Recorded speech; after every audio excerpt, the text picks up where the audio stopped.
Welcome to Reddit Aliens. What is the strangest and most unexplainable thing you've experienced? Part 2. Please remember to like, share, and subscribe. I was a police officer for a metro department for 7 years before having to medically retire. While at work one day, my partner and I were sent to a call of a family member who had found their sister Donna dead in her home. After a short investigation, medics pronouncing her deceased, a conversation with the medical examiner and our sergeant, Donna's body was released to the funeral home. There was only one bathroom in the home, and it was upstairs. Donna's bedroom was also upstairs across from the bathroom. Donna had taken the door off her bedroom as it was a small bedroom and there wasn't room for it to close with the bed inside. Donna had passed away, as if she were praying at her bedside, but needed to nap. Her family asked we cover her with a blanket for her dignity and for when they needed to use the bathroom. I went back upstairs and covered her up with a blanket from on her bed and said, "There you go, dear." As I turned to leave the room, I heard, "Thank you," clear as day from behind me. I turned around and saw nothing had changed, but I had this overwhelming feeling of gratitude and contentment. I'm an atheist and have been for a very long time. The majority of things I saw at work reaffirm my lack of beliefs, but after this encounter, I definitely believe in spirits and energy. I used to live in Georgia when I was starting 6th grade. The bus stop I waited at usually had 4 to 5 kids there, but this one morning it was just me and Bubba. His nickname was Bubba. It was a real quiet, kinda foggy, but just a really gray late fall morning. I said good morning when I got there, then stood side by side. We were both just staring into the wall of where the woods started across the road, and we were both quiet. After a few minutes, I see this enormous bird fly out of nowhere. It was so large and black. I thought it was a vulture, but it was so effing big from how far it was just beyond the tree line, into the woods, flying along it. It flew about 50 to 60 feet, more like hovered, and only flapped its wings twice, but it was like watching a cartoon. It just disappeared as it flew behind a tree. I was just standing there for a minute after like, WTF did I just witness? Did I just imagine that? Bubba breaks the silence and says, "Did you see that, or am I crazy?" I just exploded like, WTF, and we were like trying to discuss what just happened. I was young, but I wasn't stupid. I'm aware of how big birds can be, even at that age. I'd been seeing birds before with huge wingspans. This was just freakish and cartoonish and didn't move right. I've tried to brush it off like maybe it was just a big black vulture, but everything about that event was just off, and I think about that a lot. I was new to Georgia, but Bubba grew up there. When I looked in his eyes, I knew this was different. Not me, but a friend told me this story. He said that one night he woke up to get a drink of water, but then he looked outside and there was a black figure outside of his backyard lake. He goes outside to see who it is. The figure is still standing there, but when he got close to it, all of a sudden, all the frogs around the lake stopped croaking, and my friend saw the figure slowly vanish. Once the black figure vanished out of nowhere, all the frogs started croaking again. It freaked him out, so he ran back inside. He told me and my other friends that he didn't sleep at night and couldn't make it up if he was dreaming or not. Pretty spooky.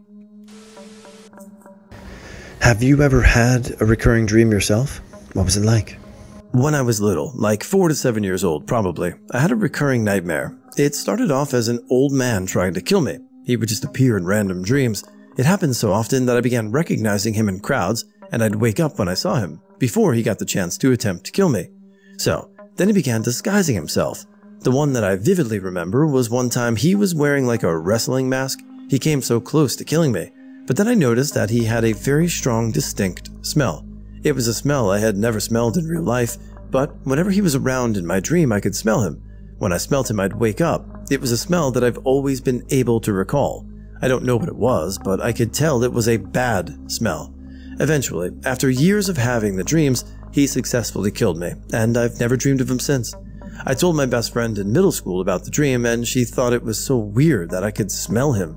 We looked up what it meant to smell something in your dream, and apparently, it's because you're smelling it in real life. I was so creeped out, especially because never had experienced the smell outside of the dreams.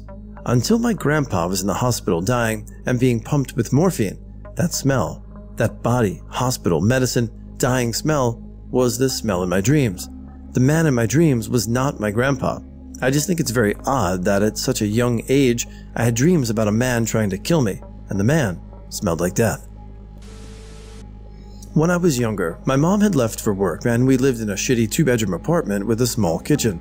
Well, one day, I went into the kitchen to get a snack and saw all of the cabinets and drawers wide open. The weirdest part is, when I turned around after closing them, my mom was standing there behind me, but she was still at work. It still creeps me out to this day. Why were all the cabinets and drawers open? And why did I see my mom, despite her still being at work? I've had really weird reoccurring dreams my entire life that usually signifies the end of a relationship in some way. Usually I'm a child walking through decaying European architecture. Sometimes it's more Italian, sometimes it's more French, sometimes it's Roman, or white and tarnished gold.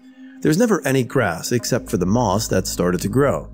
The sky is always overcast and it's always a little chilly. There's pools of water all over the place except you can't see the bottom. They're silver and reflective like mirrors. Sometimes I'd walk and walk until everything becomes freezing cold and I feel like I'm going to freeze to death. I strip off my clothes and jump in the waters. Sometimes, when I'm more lucid and know what's going to happen, I just bypass the freezing to death and jump in the waters. And without fail, within a month, someone I know dies or stops speaking to me. The first time I had it was before a big move when I was 7. Then when I was 8, my babysitter was murdered. 9, my uncle died in front of me. 10, my great-grandma died. 13, when my mom died. Last month, I had the most vivid version of the dream. I was lucid, but I was convinced myself to keep walking even as I was dying. And I found a temple or bathhouse. It was more decayed than anything else, and there were 2 spouts from the walls pouring the reflective water into the large pool, except the water in the pool didn't react to the water being poured in. In front of me was the most beautiful creature I ever saw. It looked vaguely human enough, except there was thick white costume paint covering its skin and was far too thin to still be alive. Even its long hair was coated in this paint. It was dressed in a toga or some kind of kimono and held a gold ball in its hand. Its eyelashes opened and its eyes were black, entirely black. They seemed to even suck in the light around it. It didn't have a voice. It never opened its mouth. I could feel the words in my skull. It begged me to drink its waters, pleaded with me to do what I used to. I was shaking. I was so cold. The air around me felt frozen with how cold it was. And it continued to beg to just end the dream, that my pain would be over. Glass or ice began to come out of its skin, and tendrils emerged from its robes, dragging me into the reflective depths. The color was blinding. Greens, pinks, purples, patterns I'd never seen and warmth I'd never felt. When I came to, it was the best I'd ever slept, only to find out I'd been asleep for 16 hours. It's been roughly a month since that dream, and I figured that I had somehow managed to get away from that stupid reoccurring dream. Yesterday, I found out my best friend was dying. Do you believe in psychics or people who can predict the future? Not something I experienced, but one of many reasons why my parents' Hindu family believe in the seers of our religion. We have lots of stories like this. This one stood out to me in particular. My dad's best friend growing up in India was always a cautious boy. The reason for this is because his parents consulted a seer to know their fate.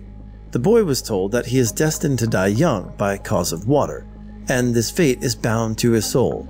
In an attempt to circumvent this, the boy's parents had his name changed and ordered him to stay away from any forms of water. They thought this had ultimately changed his soul. Names are a pretty big deal in Hinduism.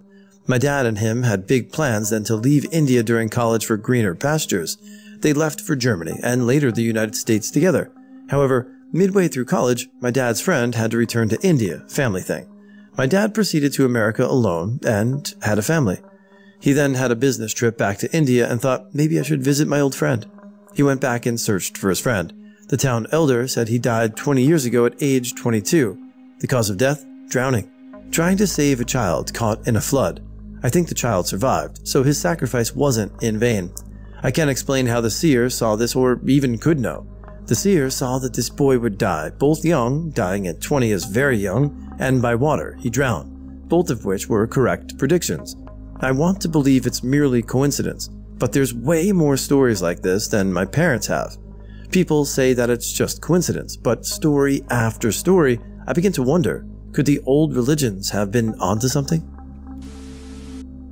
My brother had muscular dystrophy and died at the age of 10 in our home. He, of course, had been wheelchair-bound his entire life. Well, after his passing, we moved into my grandmother's house because our house got foreclosed on due to my mother not being mentally stable enough to work. Well, one night after almost everything was moved into my grandmother's house, I came downstairs after playing video games to find that my mom left his motorized chair right in the kitchen with the lights off without my knowledge. Well, as soon as I turned the kitchen lights on, there he was sitting in the chair. He just smiled for a second, then disappeared. I've never been able to explain it. So before my mother met my father, she was married once before. Let's call him Charlie. My mother adored Charlie, and for good reason from what I'm told. Charlie was kind, patient, and he loved my mother dearly.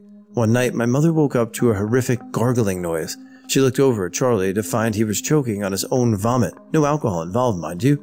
By the time the ambulance arrived, he was gone. My mother's grief was profound, but life keeps moving eventually, so did she.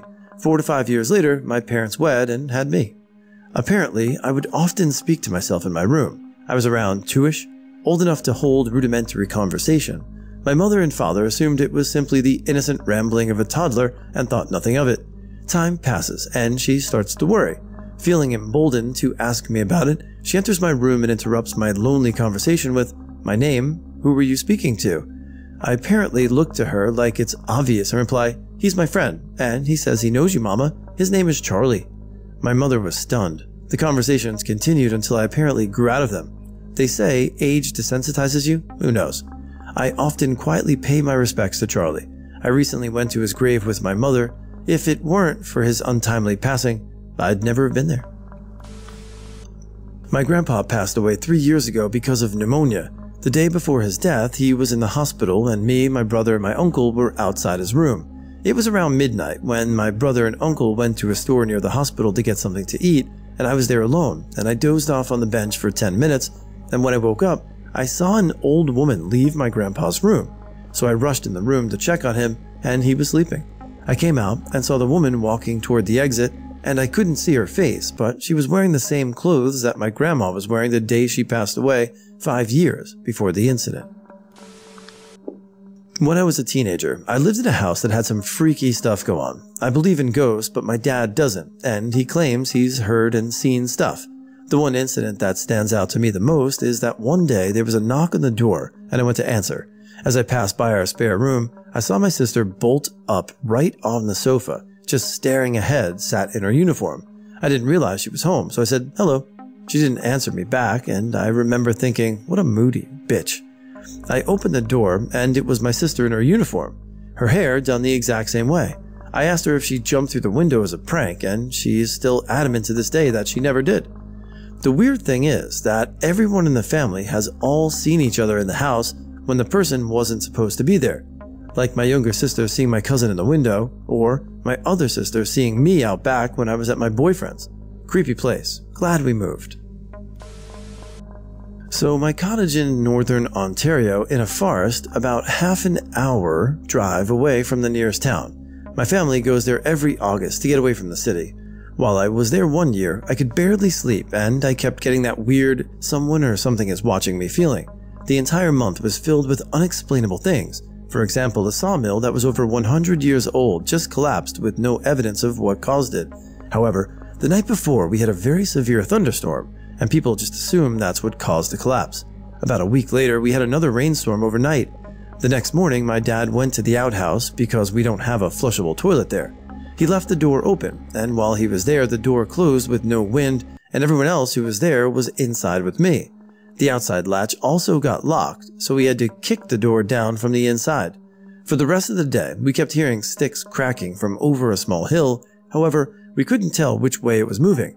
It sounded like it was just walking in circles. So for the rest of the month, we decided that if there was a warning for rain or a thunderstorm, we should stay inside. Thankfully, that was the last rainstorm of the month, and we left without anything else happening. And every time we went to our cottage after that, we didn't experience the same thing. So this one is the weirdest thing that has happened. My grandma gave me her husband's car, a 62 Fury, shortly before she passed away. So I had no clue how to start a car at the time, let alone drive a car with a stick on the column. So, The car was left in the garage for some 7 years until a friend offers to help me out. So we spent almost 2 years going in and out trying to fire it up to no avail. The car would crank but not start at all, fire up but shut down immediately, and all the time both were trying to make it run, it just wouldn't, like if the car didn't want to. Then Corona came on, and one day out of boringness went to the garage keys in hand, put a booster on the battery. As a friend I did 100 times, put the key, cranked it, and started like if it was parked there just yesterday. It idled and was left running for over an hour. Then out of nowhere, the smell of my grandpa's cologne filled up the whole house, so much so that my mom came out and said, "It's like if he came back, you see you driving it." So I think my grandpa didn't like my friend and was protecting his car and would only make it run with someone from the family. I always like it when we end with something wholesome, and I hope this family truly found the peace it deserved. Years ago, when I was 11, my mom passed away unexpectedly. She was young and therefore left behind a lot of young kids, myself and my 9-year-old sister, along with my 2 half-brothers who were about 10 years older than myself. About a week after her passing, my family had a dinner to reminisce about my mom and kind of check in on everyone and make sure they were doing okay. My dad shared with us all this dream he had of him and my mother sat across from each other in a dark-lit interrogation-type room. He said they had talked about their lives together and all the good and bad things that had happened, kissed and hugged, stated their love for each other, and then departed into the darkness. Obviously, we were all very teary-eyed after hearing this, but there was something else too. We all looked at each other like something else was up. We had all had a dream almost identical to my dad's. Speaking personally, I was in a room that was pretty much identical to the room you see in those interrogation movies, where it was metal chairs, a metal table between, and a lamp overhead with darkness surrounding. My beautiful mom sat on the opposite side, and we talked about everything in our life together that had happened up to this point. I kissed her and hugged her and told her how much I loved and missed her, and she left into the darkness. I was young and lost. My mom and best friend had just been taken from me, but that dream was everything I needed to know I'd see her again one day.